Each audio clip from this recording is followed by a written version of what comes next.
Hey, what's up, guys? My name is Joe. I'm going to start making some videos about dating in the Philippines. I'm here in the Philippines now. I live in Hawaii and work there full time, but over the summer for the teacher's break, I'm here.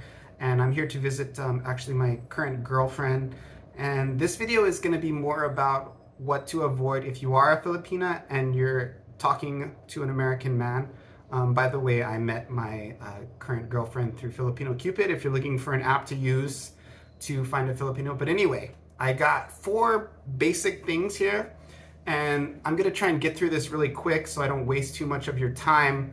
But I'm gonna go over the 4 things, and then I'm going to kind of break down each individual thing. So the first thing I got is, if you're a Filipina and you're talking to an American guy, don't ask for too much money, or don't ask for any money early on, and also don't make it obvious that you want a visa. I'm not trying to say be tricky, but you don't want to kind of communicate that you're interested in a visa. The second thing is, a lot of Filipinas, they move really fast. So you want to be careful that you're on the same page, on the same level of commitment, and that you want the same thing as the man. Americans tend to move much slower, so that's something to watch out for. The third thing is be careful not to be too mean to the guy.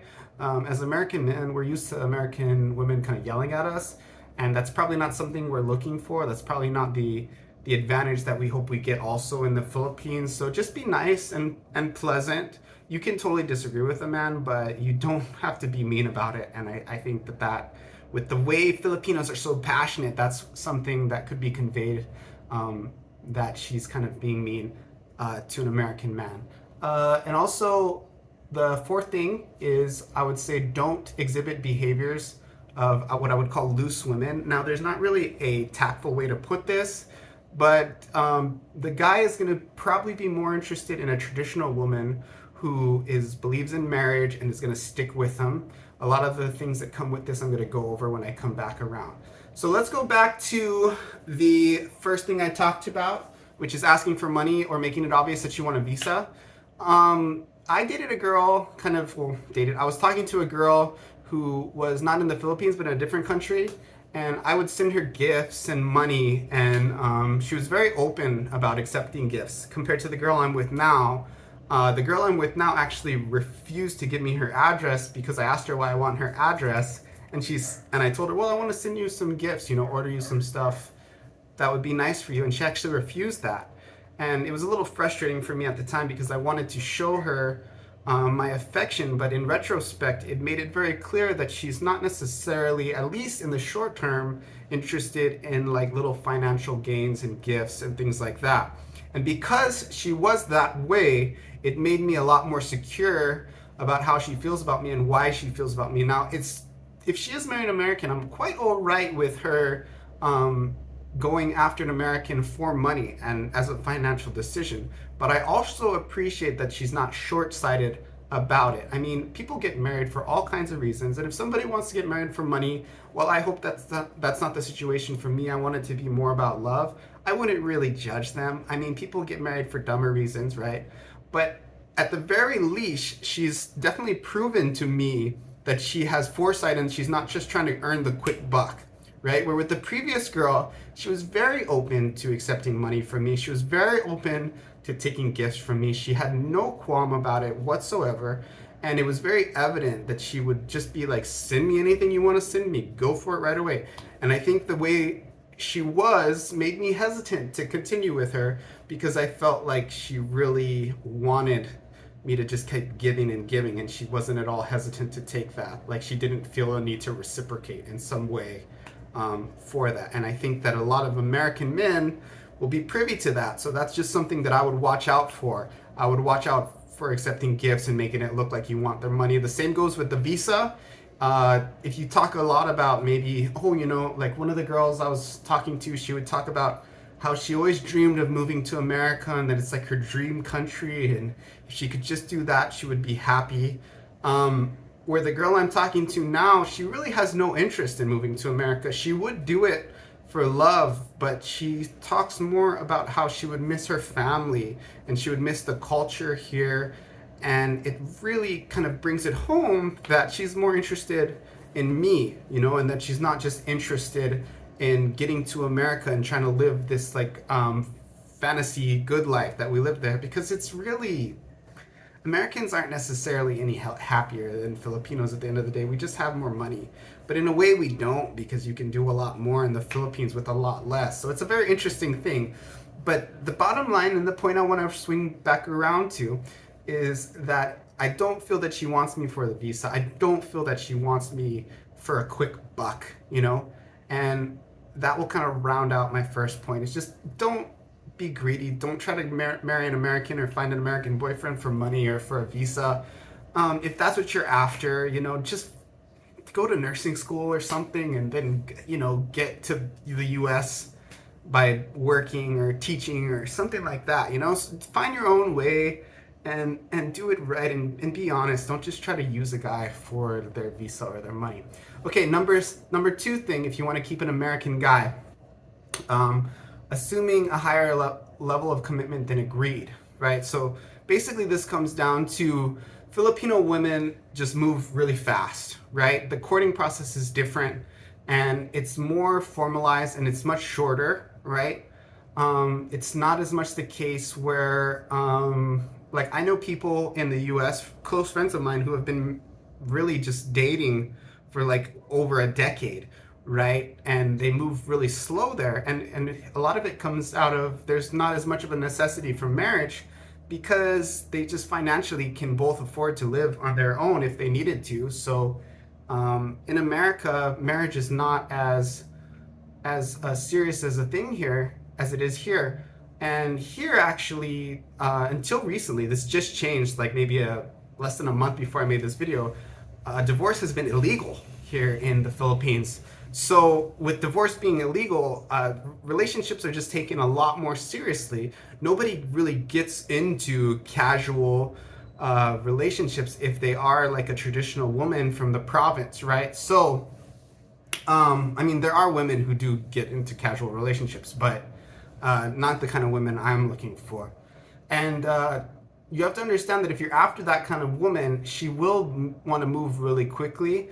I've heard women say "I love you" much quicker. Even women I've been talking to just over the phone and I haven't met in person, they would say things to me like "I love you," and it's just a little intense for my American background, because some people will be together for like a year in the U.S. before they start using that kind of language in a casual way, you know. So if you are a Filipina and you do love your boyfriend or your significant other, and you want to tell them, just be careful. Make sure the moment's right. Make sure that it's reciprocated. Make sure that they feel at least close to the same way. This is not something you want to be saying within the first day, maybe even the first week, maybe the first month. I mean, it's up to you, but just know that they're going to want to move a little bit slower on using that kind of language than you are, because in America, we don't say that right off the bat. And I think from what I've observed, at least, that Filipinas kind of do. They will say that. They're very, very loving, very open people. So they will kind of spill the beans very early on. And it's just very important for the Filipinos to know that it's just not that way for us American men. More on like this commitment stuff. I was talking to a girl, and she would say things like, "Oh, it's our weekversary, it's our monthversary," and at this point, we weren't even in like a committed relationship. And as I got to understand the culture more, and I'm here now, and I've asked other people, like, what is that? This weekversary, this monthversary stuff, and apparently it's something that Zoomers do, where they have like, after the first week of the relationship, the guy gives them like flowers or a gift or chocolates or something, and the same is true for the first month. And the same is true for the second month. I think this is all good and fine, but the problem with one of the girls I was talking to in the past is that she would say it's our weekversary, and I have actually never formally committed to her in any way. I was just talking to her. Eventually, I kind of buckled after talking to her for the first month and sent her some flowers and chocolates. And you know, it's fine. But now that I look back on it, I'm kind of like, what was she talking about? Like, what? Like, I was just talking to you on video chat sometimes and sending you messages. It's not like we were actually in a committed relationship. And I think a lot of Filipinas would feel that they are in a committed relationship when they're really not, right? And I think it's just more important to keep communicating about where you actually are in the relationship and where he is and where you are and what you guys want out of the relationship. I think it's okay to be upfront about your past and how you feel and what you're after, but just make sure we're on the same page. And with that specific example with that girl, I was clearly not on the same page as her. I was clearly not looking at things the same way. And I was trying not to use the word red flag throughout this video, but it was a major red flag. The fact that she would be that assuming that about, my level of commitment to her. Okay, so after we've kind of talked about the women being over-assuming, that was our second point. Now we're going to move to the third point. The third point is just to be nice to American men, right? Especially if you're just talking over voice chat. One of the girls that I was talking to, we were basically talking that day. I was talking to her on the way home from work through my earbuds in the car, and the connection was just not that good that day for whatever reason, and I couldn't hear anything she was saying. And in the course of like a 20-minute conversation, I was just saying things like, "Hey, I'm gonna go," and then she would say like, "No, no, no, no, no, let's just wait till it works." And I really don't want to talk when the connection's not working. I'd rather talk to you later, And then she would say like, "Oh, you're just driving. Like, why don't you just stay on the side?" And see if it gets better. And I'm like, well, I just want to like have some time to myself, and just I'll talk to you later, don't worry about it, but I just want to be in the car now and just drive, and I'd rather talk to you when I'm at home and there's Wi-Fi and I know that at least my end of the connection will work well, and you can prepare. I'll call you back at this time. And eventually the conversation kind of degraded down, and she said to me, like, in kind of a mean way, like, "Are you stupid? Like, I'm going outside, just wait, when I go outside it'll be better." And right there I was kind of like, I don't really want a woman in my life who's going to be asking me if I'm stupid in a casual way on a regular basis. That's not something I'm like looking for. I mean, this isn't what I said to her, but I was thinking of it. And I remember I went to the gym and I worked out for like 3 hours when I normally just work out like 45 minutes. But I was pissed off because I realized, this girl is going to think that she can talk to me like that. And I don't really want a woman who's going to be casually telling me, like, "Are you stupid?" Like, because to me, that's not acceptable. That's not the way a loving wife talks to her husband. In the same way, I would never talk to my wife or my girlfriend in such a casual, flippant, kind of mean way. So that was, for that relationship, probably the most telling point for me, is that she couldn't control her emotions, and she couldn't just hold back and be patient and not say something mean like that to me in that situation. It was a relatively unstressful situation, and it was a relatively easy situation to remedy. And the fact that it turned into such a negative experience for me, despite really there not being a big problem there, it made me think, like, what's gonna happen when we have like real problems, right? Like, what's gonna happen when we actually have to solve something that we really disagree about? Like, it's gonna be bad. That's basically what I felt. So because of that, for that specific relationship, that was the point at which I was like, I don't really think this is gonna work. I mean, I would kind of see it out for a little bit longer, but after that point, and I even told her, I'm like, if this happens again, like, it's over. And sure enough, it did. So all that being said is, I'm not saying like you have to hide your emotions when you're talking to an American, but you have to make sure that you're in a place where you're not gonna spill out that pain onto them, right? So you got to figure out what you got to do in your own life, and this goes for relationships in general, to where you're not going to be spewing these negative feelings onto someone else, and you do have to take responsibility for that, man or woman, whatever. So just don't be mean, because you're on the phone only so much time. And if you're already being mean over like the hour that you talk a day, Like, it's not gonna be telling when you think this guy's really gonna want to be with you for like 24 hours a day in the future. If even for 1 hour you can't go without asking him if he's stupid. No way, right? So, um, that all goes back in the same thing. The other thing is, don't do silent treatment when you're talking to somebody abroad. I had a girl who I wasn't kind of exclusively talking to her yet, but we got in an argument and she told me she's going to give me 24 hours off, right? And I'll tell you what I did. I was like, okay, well, I'm going to go find someone else to talk to, right? And this was really early on, so if you don't agree that that's my right, I feel it was. But by doing that, by telling me, I don't want to talk to you for 24 hours because I'm mad at you, I was like, okay, well, I went and talked to some other people, right? And sure enough, I met other women who would be interested in me, and I started talking to them in addition to talking to her, right? And this is kind of a complicated thing, and I don't want you to think I'm a bad guy, because early on you do get to talk to multiple people and you eventually go to where you talk to one. But don't give a guy the silent treatment if you're really interested in him, because guess what he's going to do? He's going to find somebody else who is not going to give him the silent treatment, and he's going to start maybe focusing on them a little bit more. So if you don't want that, maybe don't try the silent treatment. It's dumb. It's a dumb thing to do. It never works. It never helps women. Okay. This video is getting long already because I'm kind of ranting, so I'm going to go back to the fourth thing. We've talked about three things so far. Let's go to the fourth thing, exhibiting the behavior of a loose woman. Now, this is kind of a tricky thing to talk about because I don't want to tell women that they can't go out and have fun and have boyfriends and have sexual relationships. As an American, that's something we practically celebrate.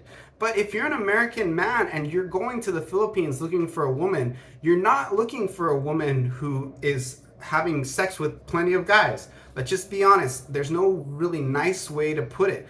You want a girl who's going to be loyal to you and stick with you through the hard times, right? And usually those women are not loose women. That's just been something that I've observed in life. It's going to sound really shitty. I know you guys are probably, the 5 of you that watch this, half of you are probably going to be really upset with me in the comments. Feel free, dislike the video or whatever. But I don't think if you're an American man going to the Philippines, you're looking for a promiscuous woman. I just don't think it is something you're after. So that being said, one of the things that this girl said to me, that I'm talking about, the one that I don't talk to anymore, is I remember we were having an argument, and after she took me off of the 24-hour of silent treatment that she didn't even follow through on the way, she told me, well, I've got options, and I was like, do you? Because even at that point, I hadn't been talking to anybody else, right, yet, and I was like, you have options? Tell me about your options. If you want to talk about your options, why don't you talk about your options? Tell me more about these options you have, right? It was a stupid thing for her to say because it made me think, well, if you have options, maybe you should go look into your options, right? And it was, to me, it was clear as day. She was telling me that she was talking to other guys, and at that point, I really wasn't, And, she has the right to do that. That's fine. But I would not recommend rubbing it in the guy's face, right? Like, I wouldn't recommend rubbing it into their face and being like, look, this is what I do. So, it wasn't good that she said that. Another thing, this is going to sound really mean, but if you don't have children, I would say if you're interested in marrying a foreigner, try not to have children. One thing that I found out that people actually believe in the Philippines is that the pull-out method is an effective form of birth control. It's not. It doesn't work, for the record. Do not try to prevent pregnancy with the pull-out method. It is an ineffective form of birth control. It does not work. It's not even like, it kind of works, like it just doesn't work, so don't do it, okay? I've heard they actually teach that in school here, which is ridiculous, but they're just so old-fashioned, they don't know any better, right? The pull-out method doesn't work. If you're gonna have sexual relationships with men, use a condom, use proper, birth control pills are like 99% effective. Best option yet, abstinence, right? Don't have sex if you don't want to have a kid. So if you do have a kid, you know, I'm sure you can find somebody who will help take care of you and your child, and that's great. And I don't want you to feel discouraged, but if you don't have a kid, I would say just wait, you know, wait until the right guy comes along. They're never gonna really have a problem with you not having a kid yet. Um, there's no reason to rush into it. Like, just be patient, and if you want to have children, it's just better to have it with the right guy. I know that that's kind of mean, and I'm sorry for the girls who already have a kid, but if you are interested in locking down an American man, having kids is going to make it a little bit harder for you. That being said, there are other things that men are looking at when they're figuring out if you're like a loose woman, because really, if you're going to go to the Philippines, you don't want a loose woman. And one of them is they're looking at, you know, how long you take until you're willing to have sex with them, right? And like, it's gonna sound mean, but it's always better to wait. It's always better to make the guy wait. Just be clear and open about how you feel about it. If you're like religious or something, you can say that. You can say, look, I want to wait till marriage. I really care about you, but this is my belief, and I want to wait, or at least say I want to wait for this many days. I want to wait if I meet you, you know, I want a month or something, and communicate that clearly. I would say communicate that very early on. And if the guy's like, oh shoot, 1 month, like I'm gonna jet, he's probably not really looking for a wife. And if you're trying to find a Filipino, an American husband, you want to find a guy who will think that's cool, right? I think that's cool. I think that's cool if the girl wants to wait, because you know what? That means she's made other people wait. That means that she's not gonna just give out her value easily, and that means that if she's gonna enter into that with you, that it's very important for her, right? A lot of people are gonna put me on fire for this, but I would say make the guy wait. It's always gonna be good. It's never gonna be bad to make a guy wait. Now, I would say if you are not making other men wait, and then you want to make that guy wait, and it's very obvious that you didn't make other men wait, that's going to be for him like, wait, why is she making me wait and she's not making these other guys wait? Like, it's going to be like a weird thing, right? So don't do that. Like, be honest. But, you know, the more men, if they're looking for like an actual wife and not just a sexual partner, it's a plus if you've been more conservative with your sexuality early on. I think that most men find that to be a respectable trait. And if you're like me and you're actually looking for a wife and not for just like a girlfriend, then you're gonna think that's good. Okay? I think that about ties it all up. Oh, one more thing. Don't send nudes. Don't send nudes to the guy. If you're looking for a husband, don't send him nudes. All right? Don't show him your body on video chat too early, at least. I mean, you can, but just understand that it's probably not going to make him respect you more. It's probably going to make him respect you less. And it might make him excited because he gets to see a beautiful woman's body. But, you know, just understand what you're doing when you do that. It's probably not going to be good. So I would say, in general, just don't do it if you can help it, right? There was a girl I was talking to who I really liked, and she just kind of started flashing me on video chat. It was totally like I didn't push for it or anything. I didn't ask her to do that, and she just started doing that, and it made me feel like she probably does this with a lot of guys, right? Because this was within a week of talking to her, maybe less. And it made me think like, she probably does this with a lot of guys. And to be honest with you, it was a pretty heavy turnoff for me. So because of that, I actually stopped talking to her. So I'm going to just go over the 4 things that I talked about real quick, and then I'm going to close it out. This video is already crazy long, but I'm going to just post it and see what happens. Let me know what you think. Okay, so the first thing is I'm making 4 like a... the first thing is don't ask for money or talk about visas too much too early. That's going to be something that a lot of men can kind of pick up on and think, hey, I don't know about this girl. The second thing is trying to move too fast with the level of commitment that the guy's offering you. Make sure you guys are on the same page and you have a similar idea of like the progression and the tempo of the relationship, and you also want to also end up in the same place, whether that's marriage or whatever. Number three, control your emotions. Don't be too mean to the guy. You know, if you have psychological problems, figure them out. If you got some trauma that you have to deal with, figure it out. Nobody really wants to be yelled at. If we wanted to be yelled at, we would marry an American woman. That's just a joke, okay? Sorry, I have to go back to America in a month, and all the American women are gonna probably reel me, and I'm afraid of them. So hopefully I work out okay. And the fourth thing is don't display behavior that would make you appear to be a loose woman. Don't make yourself look like a promiscuous woman. All right, everybody, if you like my video, go ahead and subscribe. I'm gonna be posting this today, non-edited, man. Just going for it, just posting it raw. Just going on it. So hopefully you liked it. Hopefully you learned something if you're a Filipina. In the comments, here's a couple things you can say. Tell me where you think I'm stupid. You know, that's great. Tell me if you'd like to hear more about my experience and more about dating Filipinas. And, you know, number three, just general anything else, any other questions you have about me or anything. And yeah, I'll see you later. Until next time. Hey guys, bye-bye. Bye-bye. Aloha from the Philippines.